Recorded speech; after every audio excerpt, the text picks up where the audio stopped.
Hey ghouls, welcome back. So as you can tell, we're not in my usual filming setup, and that's because I'm currently in LA. So I have been living in LA for, gosh, what is it, like 11 or 12 years now? And I am back and forth from Milwaukee to LA. That's because my partner lives in Milwaukee, but currently, he's in the process of coming here full time, which is really exciting. So, this is my place in LA. I'm excited to be here and filming here. But as you can tell, this is a very casual moment. Okay, we're doing a cozy video today. I have no makeup on, I'm in my pajamas.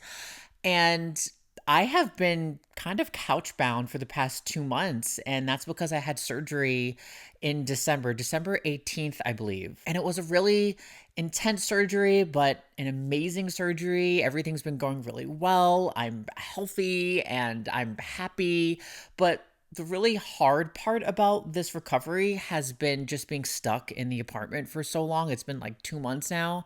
I haven't been able to go to the movies and keep up to date with like new releases, which I'm having a lot of FOMO about. So that really just means that I'm watching a lot of movies and TV shows here at home. So I thought today we can just do like a personal life update, cozy video slash tell you what I've been watching lately. So I had two goals at the start of 2026. One of them was to watch more movies directed by women. And that's really because when I saw my Letterboxd Wrapped for 2025, I realized that I didn't really watch a lot of films directed by women. And so I wanted to change that. So far, it's going pretty well. And my second goal is to prioritize more TV shows. See, I'm not really a TV show person. Like, yes, I have seen a lot of incredible TV shows, but there are also a lot of iconic ones that I have not seen. I have not even seen Charmed. I haven't even finished Buffy. Like, there are so many TV shows on my list that I am really dying to watch, but I'm such a movie person. Like, I just feel like every day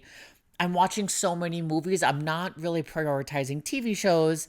And also, I feel like for majority of my life, when I start a TV show, I feel like I kind of go into it with like a cynical mindset of like, oh, this isn't going to be great after like the second or third season, and I'm just going to waste my time. Because maybe this isn't fair to say, but I feel like most times TV shows like get worse as they go on. And I hate that. Like, there have been times that I've started a TV show that I really, really love, and then it kind of just like gets bad, and then I kind of fall off of it. I don't really finish it.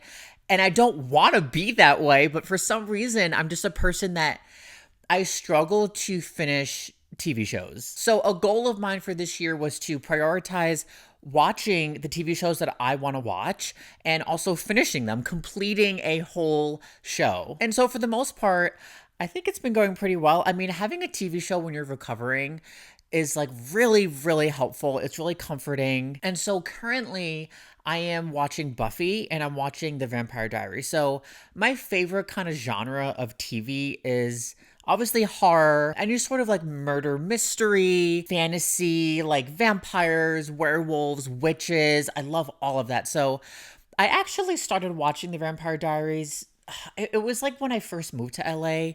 So maybe around like 2016. And I remember I started it. I watched the first 4 seasons and loved it, really enjoyed it. I remember it being so good, but I fell off during like the middle of season 4 because I just wasn't interested anymore. Like I said, I have a hard time finishing TV shows. And so I haven't watched it since. But I thought when I got back from the hospital, I was like, you know what? I think I'm going to restart this show. Because I remember like the first 2, 3 seasons being so amazing. And I told myself that I really wanted to finish Vampire Diaries. And I have to say, I don't know if you guys have seen Vampire Diaries, but it's really, really great.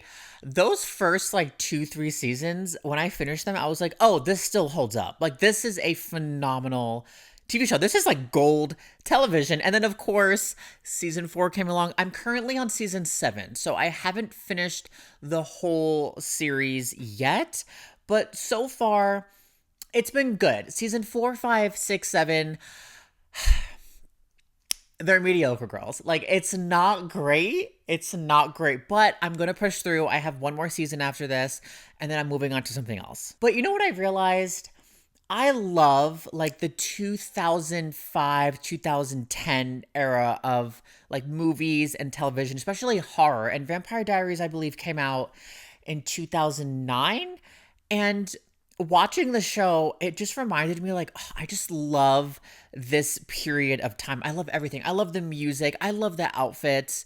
We also had Twilight during that time. I mean, we got Jennifer's Body in 2009. Like, I just love that moment of TV and film. So I have to say, The Vampire Diaries has been really a comfort show for me. I'm gonna be sad when I finish it. I'm probably gonna finish it within like the next week. I really have been binging it, but I'm also really excited to start a new show. So, like I said, there are so many iconic TV shows that I have not seen, like True Blood. I haven't finished all of Buffy. I haven't watched Charmed, and I want to watch those TV shows. So that is my goal for 2026. But I think after this, I'm gonna start True Blood. And right now, I am on season 3 of Buffy. This is my first time watching the show, and I do feel a bit embarrassed admitting that because as a horror fan, like I feel like it's my duty to, have seen Buffy.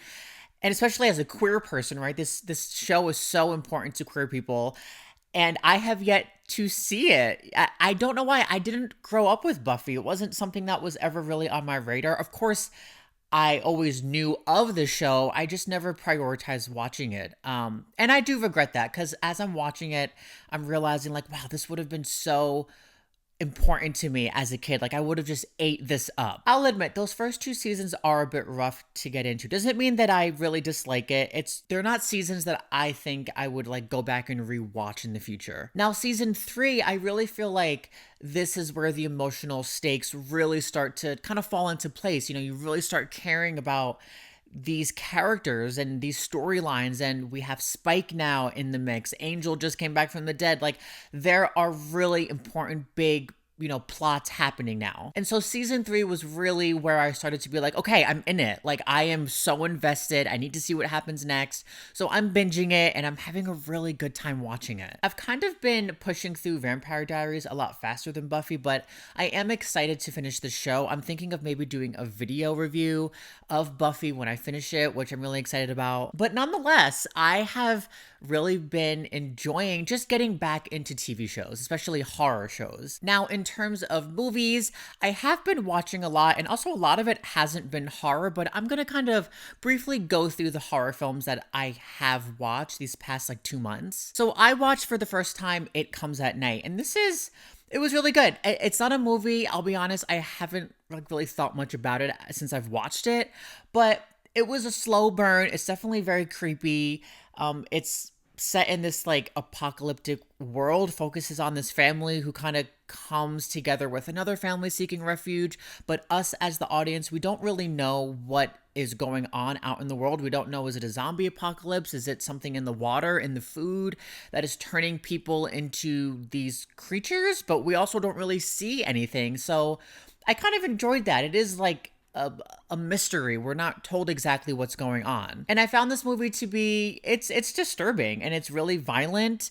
It's good. I liked it. Next, I watched Good Boy. So this is a movie that my boyfriend found on streaming and we wound up giving it a shot. It's interesting. This is a Norwegian film and it basically is about this woman who starts dating this like millionaire guy, and he has a dog named Frank, but when she goes over to his house, she realizes that the dog Frank is actually a man dressed up in a dog costume who is constantly acting like a dog. It's really weird. It's really kooky. But I will say I had fun with this. It's really, really funny. I don't know if it's like trying to be funny, but I thought it was like hysterical. And it's weird. This is a really weird movie. I enjoyed it. I also revisited Hellfest. Hellfest, I think I talked about in a previous video of mine. I really love this movie. It's just simple, dumb, fun slasher vibes. I love everything about it. I think it's visually really interesting.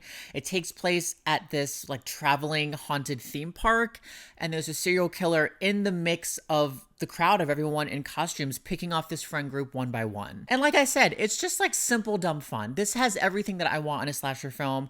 I really, really love this movie. I also watched for the first time Valentine, released in 2001. This has been on my watch list for a really long time, and I really, really love this movie. I also watched Valentine, released in 2001. This is a really great slasher film. It's been on my watch list for a while. I know this is like a cult favorite for a lot of people, and it basically focuses on a group of friends who start receiving these anonymous Valentine's Day cards with really disturbing messages on them. And they have to figure out who is this killer, who is this person stalking them. So it has a really interesting premise. I do think this is a great Valentine's Day horror movie to watch. I think it's much better than like a My Bloody Valentine or something. I also watched a movie called Marshmallow, just released in 2025. I saw someone on Letterboxd post about this and I was like really attracted to the poster. I think it's really cool. Aesthetically, it looked really interesting and the plot kind of seemed right up my alley. It focuses on a 12-year-old boy who's going to this summer camp and this campfire fairy tale comes to life and he has to figure out how to stop it. So in retrospect, like, yes, it kind of is up my alley, but as I was watching it, it just didn't hold up. Like, this is very indie. The acting is not great. The storyline kind of just goes completely left field in a completely unnecessary way. This was not great. I would not watch this again. I also watched Hard Eyes, also just recently released this past year. Didn't love this either, right? It's not something I would rewatch. I think if you want to see a Valentine's Day horror movie, like I said, watch Valentine. Hard Eyes it tries to be like funny and campy and self-aware, but it's like trying too hard. It just reads as really corny. And this whole movie it's just very like Netflix slop. Did not like this. I also watched Silent Night, Deadly Night, the new remake just released this past year. So I haven't seen the original, and I was going to before I saw this new one, but after kind of just doing some research and seeing people's reviews, people are saying that it's not exactly like the original and it's not a sequel. It is kind of like a reimagining. So I kind of just jumped right into this one and I enjoyed it. It has its flaws, but it did really want to make me watch the original. I also watched Hush by Mike Flanagan. So I have seen this movie so many times. I remember when it first came out, I was obsessed with it. And what's crazy is that it wasn't on streaming for like a really long time. There was no physical release of it up until this past year.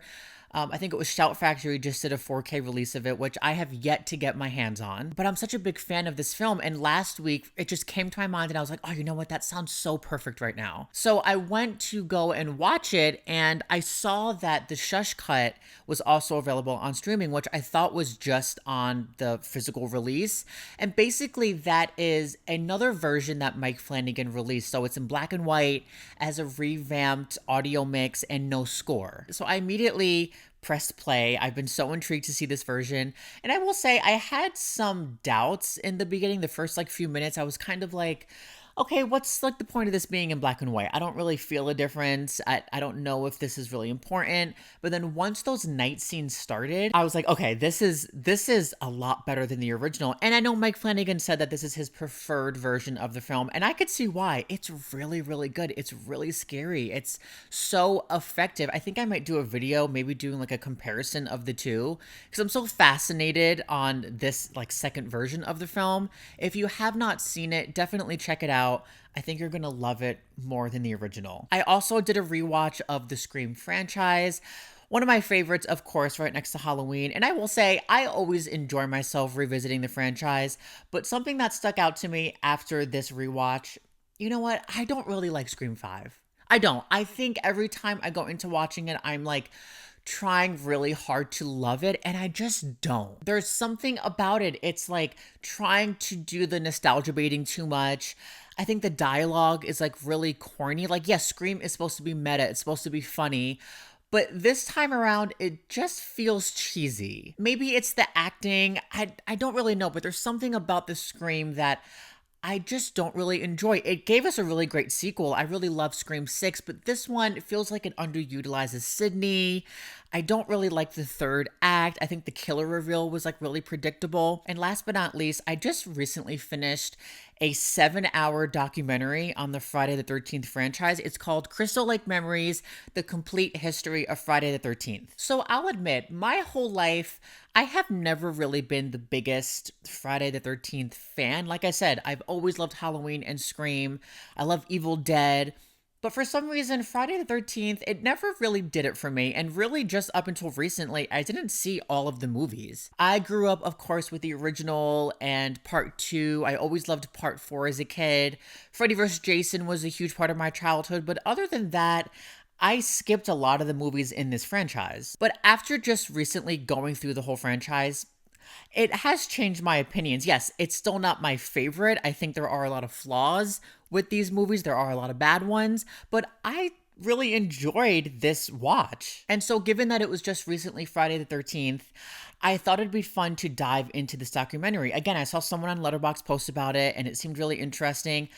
I have to say, I really loved this. And it really made me appreciate this franchise so much more. I want to go back and rewatch the movies again, seeing the behind the scenes on how these movies came about, how it was inspired by other horror films that came before it. It was just so interesting getting all the cast interviews, seeing the behind the scenes on the practical effects, everything. It was such a comforting watch for me. So if you are a diehard fan of this franchise, I highly recommend, if you have not seen this documentary, please go and see it. You will absolutely love it. And now I definitely want to do a separate video of like a ranking of the franchise. Like I said, I've been enjoying just diving into these movies, and I have a lot to say about them. So if you want to see that video, let me know in the comments. But that is basically what I've been up to, and I have a lot of more movies and shows that I'm going to be diving into. I'm going to be talking about those on my channel. But thank you for being here. Thank you for being patient with me. I'm so happy to be back on here talking to all of you. And hit the notifications bell if you want to be updated with my weekly videos. And I'll see you guys in the next one. Bye.